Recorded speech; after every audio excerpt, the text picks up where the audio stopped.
welcome to Barley and Me. I'm your host, Ben Rice. This is episode 96.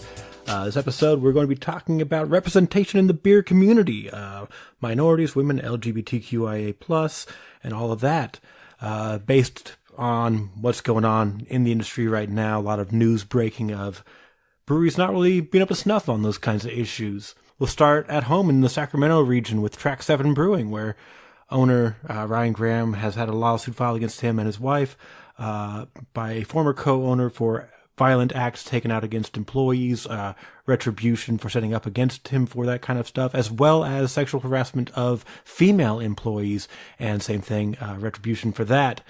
Now, a lot of people say that that's not finished, it's still in court, we don't know what's going to go, which is true, and I've heard about this tale for about 3 years now. I've heard a lot of mixed stories on it, but most of them have been that what it's being said is 100% true. The people who have said that it's not are people that are still employed there. Maybe they think it's not as bad as it is, that it's being overblown. That could be what they're saying. But in the court filing, it is public information. An independent firm was hired to investigate the allegations and found that every single one of them was true. And somehow that has had no effect in the community. Nobody seems to care. If you check online, there's not a lot of footing there, which means that society still has a ways to go on that.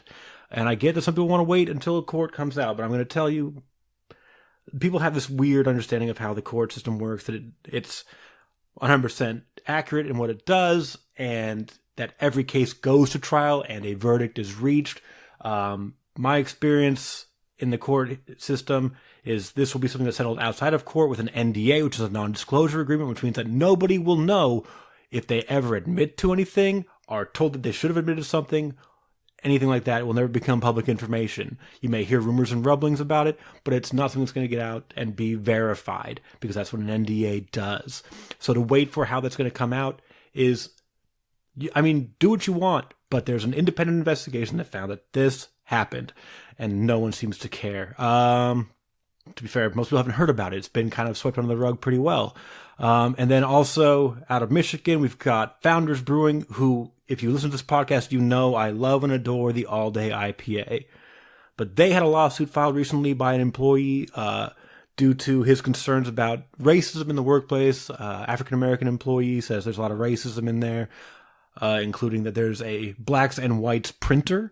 And the craziest part about this story is that Founders says, yeah, those stories are true, except for the printer thing. It's like, yes, people have been using racial remarks against this employee, and that employees that have done it are still with the company. But hey, we hired a specialist to go in there for sensitivity training, so we don't think you're entitled to any money.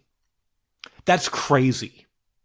That's insane. The person who can carry that out multiple times still has a job, and nobody sees an issue with it. And then we also have the Great Lakes Brewing News, not to be confused with Great Lakes Brewing, who makes some wonderful beer. But Great Lakes Brewing News, a magazine, one of their editors wrote a story about his tales of traveling through Europe and drinking beer, and how he was bemoaning that the current PC culture makes it harder for him to sleep with women when he's drunk and they're drunk. When he was confronted with that, and there's a lot of backlash, he decided to say, no, this piece was a work of satire. And if you're writing something that looks like it's written as not satire in a magazine that is supposed to be news, even if it's an editorial, if it's supposed to be that, you are supposed to put that in the byline that this is satire. He did not do so. It's merely a cover your ass type of thing that he did. He's left the business as far as that goes, which is great. We're getting a little bit of change. But this is stuff that's been going on in the background. I've had conversations with people, and they're like, oh, well, it's changing, therefore it's better, and we don't need to talk about it anymore. Change is not complete right now. And we're not going to be complete for a while. There's nothing in this podcast that's going to be demanding that everybody change now, that there be absolute equality amongst races, creeds, colors, genders now. It's a process. It's not something that's going to be quick. We've all been terrible. I've been an awful, come on. Men in their teens and early 20s, garbage humans across the board. If there's one that's not, they're a mutant. It's a freak that they were able to do that. I didn't really respect women's emotions too much when I was younger. I was like, hey, this is a place to put my dick. Sounds great, And it's like, oh, that didn't work? Well, on to the next, And I'm pretty good, but I still recognize that that's something that I did on occasion, I don't do it anymore, I've learned how to talk to women like they're humans because they are, which is really what the point of this is that I've had a little bit of backlash on this just for saying that it's being, I'm politicizing beer and that's not right. And I'm sorry, if you think that somebody's saying that, hey, maybe we treat non-straight white males as like contemporaries of straight white males, if you think that's political, number one, you're wrong. Number two, if you don't feel the need to change or consider changing on that, I don't need you to consider continuing to listen to this podcast. You can hit stop now. But honestly, you should listen to the rest of this. Because what I'm going to be doing on this podcast is I've created a Google form that can be submitted to anonymously. I've asked people in those communities, women, minorities, LGBTQIA+, to submit stories of their struggles in getting footing in the beer industry, their barriers to entry, people who've been frustrated trying to get in and can't because of that. I thought I'd get a bunch of reactions from that. I haven't really gotten that many because, I've talked to people for years about beer and about the industry and things. And I'll tell you, people have a concern about their stories, their personal stories. They've tried to tell them before and they've been edited, editorialized, just disregarded as made up or not that important. And I get it. I'm a straight white male doing a beer podcast. I have a beard. I have glasses. I'm every guy you walk in and you see. So I get that I don't have credibility in this sphere. So what I'm doing is I'm giving that population the opportunity to provide their stories if they wish to. And I got enough that I think I have an episode. So I'm doing that. And it's not going to be some one-off thing. I'm not just like, here, that's what I did, and now we're done with it. We're moving on. From this point forward, that Google form will remain open. It will remain anonymous. And I will just put them in where I'd put an ad. That's what's going to happen. If I have a story to tell as an episode comes on, I'm going to put a story in where there'd be an ad. I'm still going to have the ads I usually have. I usually have 2 ads, so it'll just be a third ad space if I have a submission. If people feel comfortable submitting, and I can make sure it's not a bullshit story, because I assume that somebody who's going to be like putting in some asinine thing and thinking, I'm going to make him read this, I'm going to call him on his bullshit because I made it up. I'm pretty good. I got a pretty good bullshit detector, so don't do that. Yeah, anyway, this is usually a light and fun podcast where I start with how's business, and right now, it's still great. I still love beer, still love the beer industry. Most of the people that I meet are some of the best people, man. I still love them. I know it can be better, and I want it to be better. When I started this podcast, one of my goals secretly was that I wanted to get more representation about beer out in the world. So I do my best to book minorities, women, LGBTQIA as guests, or if I know they work at a brewery, I'm going to try to get them to be the beer guest. And even that can be difficult. I've emailed breweries that are owned by women, that have woman head brewers, and I'll message them first. I'll email them first. And we'll get a conversation going. And at some point, a white dude with authority will step in and be like, I'll take it from here. And that's nuts, Yeah, I mean, I don't feel like I need to say I have credibility, but I'll just give you my credentials. You can check them out if you want to. My name is Ben Rice. I host the Barley and Me podcast. I have for the last 4 years. So going back to the beginning, I have 6 sisters. I have 0 brothers. My mom and dad divorced when I was 2 years old. My mom remarried when I was 6, and stayed married to that man until I was 12 years old, at which point they got divorced because he got a sex change, transitioned to a woman in 1994. My mom again remarried when I was 16 years old. So if you think about it, my formative years, I had one male influence that ended up being a woman. My mom basically raised me on her own for a bulk of my life. I have nothing but respect for mom. She's one of the best people anyone would ever meet, not just me. I have 6 sisters, and they've all grown up to be fucking dynamos. They all do different things. They all struck out on their own. We've all kind of made something for ourselves that has nothing to do with what anybody else did.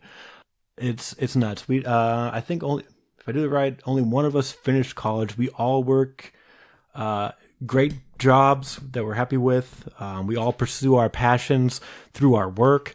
And that was taught to us by our mom, you know. One of my sisters is bisexual, and my birth dad nearly disowned her for being that. So I've seen that up close and personal.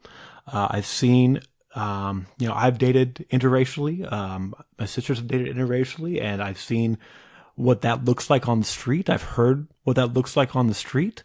So I understand that experience as best I can, from where I'm at. And I've always been a pretty, empathetic person. I've been a good listener, for a long time. There's a time when people in my high school would be shocked to know that this is me hosting this podcast. It's me doing stand-up comedy. It's me doing anything I do, because I didn't talk much in high school. I assume when they Google me to see what I'm up to, and they see some guy who's out and about, who's being written about, who's, people are coming out to see, they assume that they're probably looking at some other Ben Rice, and the one they went to high school with is dead. So that's supposed to be a joke. If it didn't come off like that, it's probably because of the nature of this exact podcast.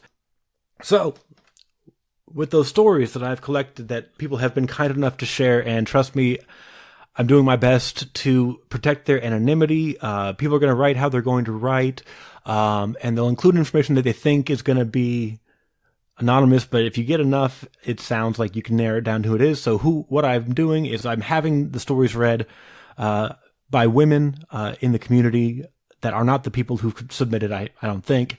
What I've done is I've retained the services of several female comedians who will be performing at Femme Fest, an all-female comedy festival in Sacramento, happening March 29th through the 31st.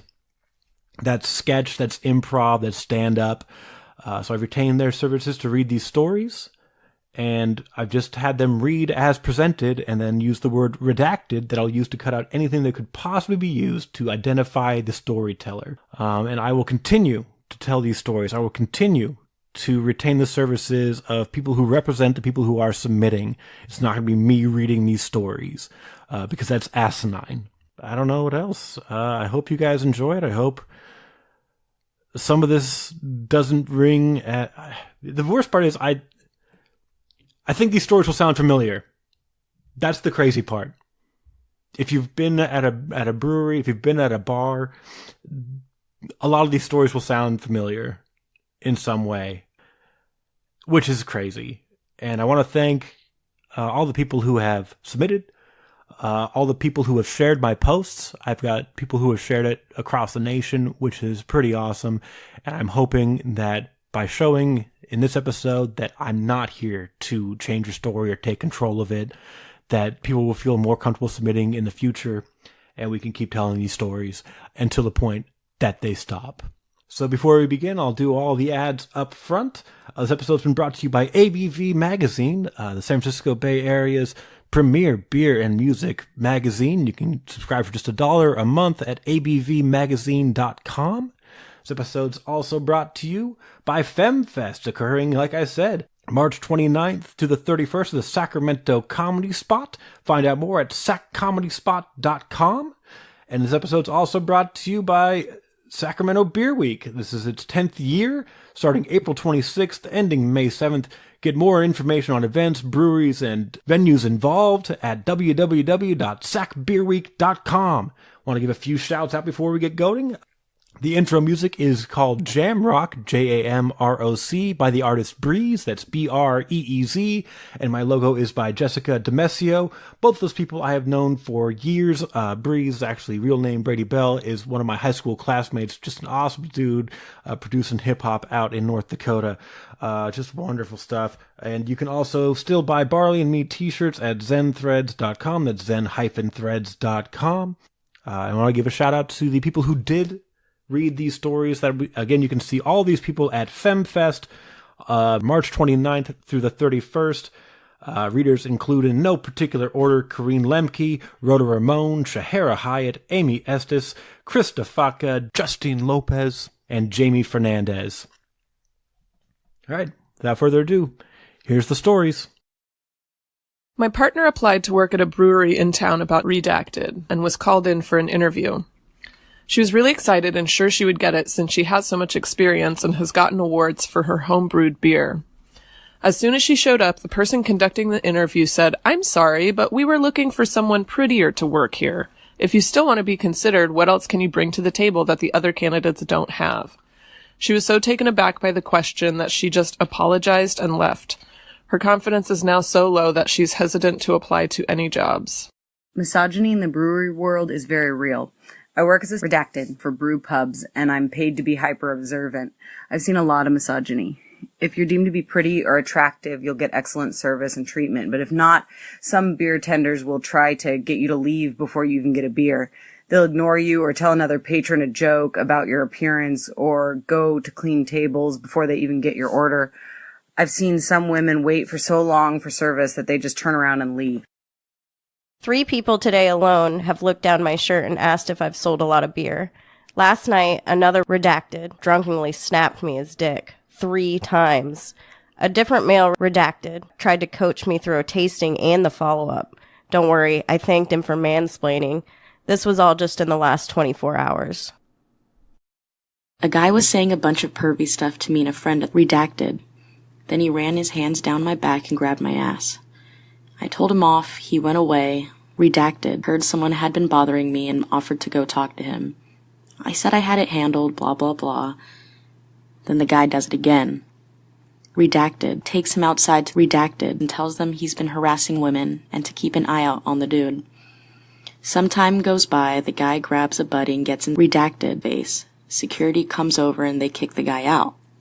Now for the best part, I'm standing there talking to Redacted and the other girl the guy was bothering, and this dude Redacted comes up and taps Redacted and says, "Hey man, I'm really sorry that happened to you." Like, what the fuck? My ass got grabbed, but somehow this is a thing that happened to Redacted. It was ridiculous. When I first got started in the industry, I watched numerous amounts of times where customers were inappropriate with female staff. One incident I remember the most was when a customer reached over and grabbed a girl's wrist from behind the bar and told her how he was going to take her home. The owner's response to this was apologizing to the man, giving him free beer and merch, and they stopped scheduling the female employee. Their response was that if you were going to be in this business, you need to get used to worse than this. This was nowhere near the first incident like this either. The next place I worked was not a brewery, but a redacted business, and they tried to make it mandatory for females to wear makeup. They would also promote females over males, so they would be behind the bar because females are better to look at. This is the surface of what went on in that place. Their slogan alone is offensive, and you pay to wear it. Literally. Employees had to pay for all mandatory uniforms. After these 2 places, I ended up at a brewery that has been in news for its business and treatment of employees. All I will say to that degree is every word is true. After 3 jobs in a row that treated women and their employees in ways that are just horrendous, I almost quit this industry. Despite how passionate I was to be in it and grow, it just wasn't worth it. I just literally couldn't comprehend how all these companies were getting away with these things. I decided to give one more brewery a shot, and they changed my life and frame of thought toward this industry. I do like to end things on a positive note. There are companies out there who do praise and treat their employees the right way. I have finally found that and often share my story of how I got started. My advice to all business owners, treat your little guys fair. You never know where you will see them down the road and in this industry when you might need their help. I work for Redacted now, who are known for treating their people fairly. You can get big and still treat people like humans. It takes more energy and resources to treat your people unjustly than to just do the right thing. All things come to light. I'm queer and my partner is trans. We went to a redacted a few months ago. As soon as we walked in, the guy behind the counter gave us a disgusted look. He then went to a patron sitting at the bar and said, "Look at this fucking tranny." Then he walked over to us, laughing the whole time. He didn't kick us out, but we were so uncomfortable that we just left. Redacted. And I were in Nashville last year and wanted to bring home souvenir shot glasses. There were 2 colors, blue and pink. We bought one of each, and every time we got them out, I'd say facetiously, "Blue for you because you're a boy, and pink for me because I'm a girl," just jokingly adhering to the colors. For some reason, I was getting shit-faced and drunker faster than he did, even though we drank the same amount of shots. We were always so confused why I always got so drunk to the point of puking when redacted barely had a regular buzz. We just chalked it up to my tolerance going down with age, and maybe he has some faster metabolism. It still didn't make sense because I know my alcohol tolerance. Randomly one day we start measuring. I got a metal shot glass, poured the alcohol into that, and then poured it into my pink glass, and then did the same for his blue one. His blue shot glass was filled to the top, while my pink shot glass was barely over half full. We realized the base of the blue shot glass was thicker and taller. No one ever measures their shots. They just pour to the top. This is the most sneaky, date rapey bullshit ever. On a related note, it made me realize that ladies' drink specials at bars are not there to be nice to us or to save us money. This has been episode 96 of Barley and Me. You can email questions, comments, concerns to barleyandmepodcast@gmail.com or barleyandmepod@gmail.com. Both are currently valid and working. You can follow me on social media at barleyandmepod. That's Facebook, that's Instagram, that's Twitter. I want to thank you so much for listening. Get home safe.